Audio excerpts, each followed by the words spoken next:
di mana setiap pengumpulan barang itu harus mendapatkan izin.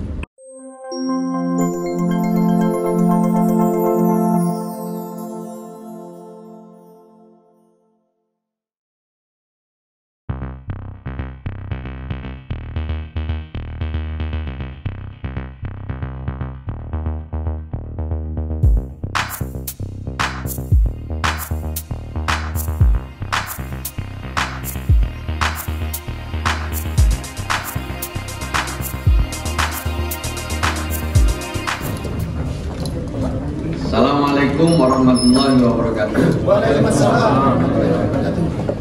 Selamat siang Bapak Ibu sekalian yang saya hormati.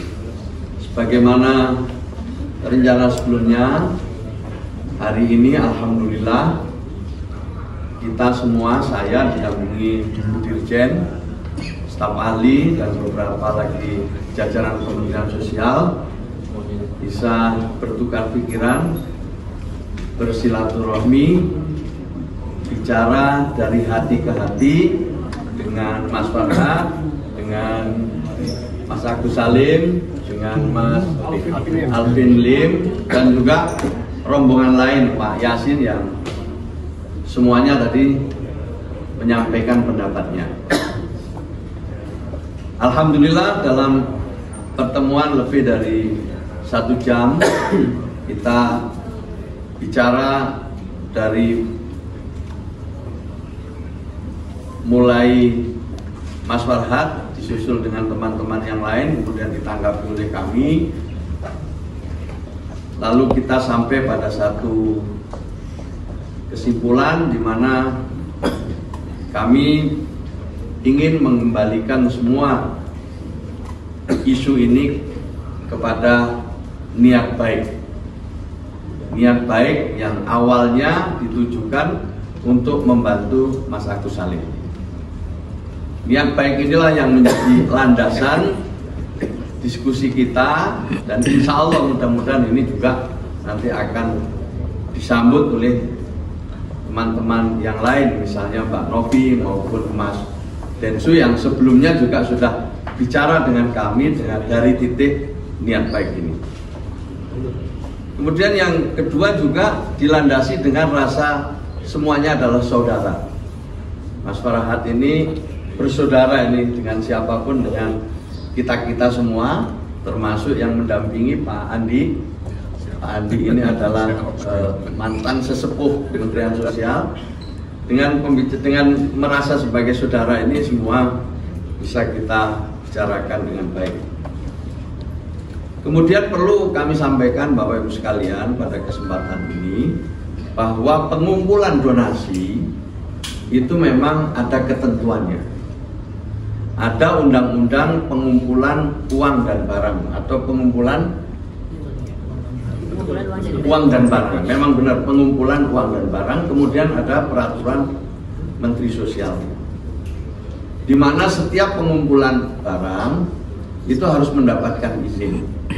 Kalau cakupannya kabupaten kota cukup bupati wali kota, kalau gubernur itu adalah tentu, atau wilayahnya provinsi itu adalah gubernur. Sementara kalau tingkat antar provinsi itu mendapat izin dari Kementerian Sosial melalui rekomendasi dari bupati wali kota dan gubernur. Ini perlu kami sampaikan supaya semua makin memahami aturan-aturan yang ada kaitannya dengan donasi. Mengapa? Karena kita tahu bahwa kita menjadi salah satu bangsa yang paling dermawan. Kalau ada yang susah, kita tiba-tiba semua secara spontan ingin membantu. Maka dalam hal inilah kemudian pemerintah membuat ketentuan yang agar semua donasi yang diberikan itu tepat sasaran, bermanfaat bagi yang memang dibantu, sekaligus juga bisa dipertanggungjawabkan. Nah, Kementerian Sosial akan memberikan izin kepada yang berbadan hukum. Jadi tidak akan memberikan izin kepada perorangan, tapi memberikan izin kepada yang berbadan hukum. Dan itu tentu tercatat di dalam Kementerian Hukum dan HAM kalau dulu, kalau sekarang Kementerian Hukum.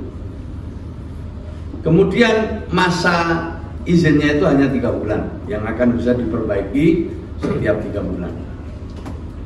Dalam ketentuan, kalau donasinya di atas 500 juta maka perlu diaudit oleh akuntan publik. Tapi kalau di bawah 500 juta harus diaudit sendiri oleh yayasan atau badan hukum yang menyelenggarakan donasi. Semua baik yang dilakukan, yang dia audit oleh akuntan publik maupun oleh intern, itu harus diserahkan kepada Kementerian Sosial tentang keseluruhan pemanfaat dari donasi yang didapat.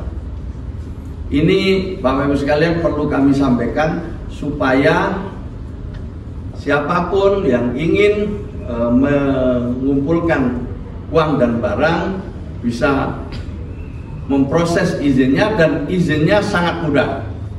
Izinnya sangat mudah kalau di Kementerian Sosial cukup melalui aplikasi yang sudah dibuat.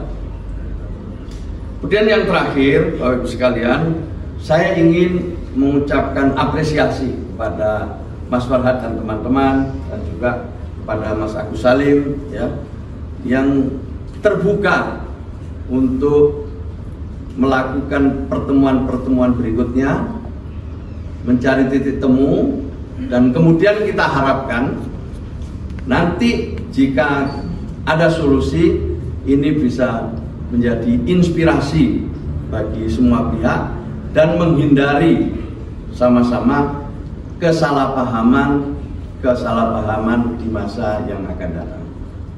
Tentu hasil ini nanti akan kami sampaikan ke Mbak Novi dan Mas Densu. Setelah itu mudah-mudahan dalam waktu yang tidak terlalu lama kita bisa ketemu, dan lalu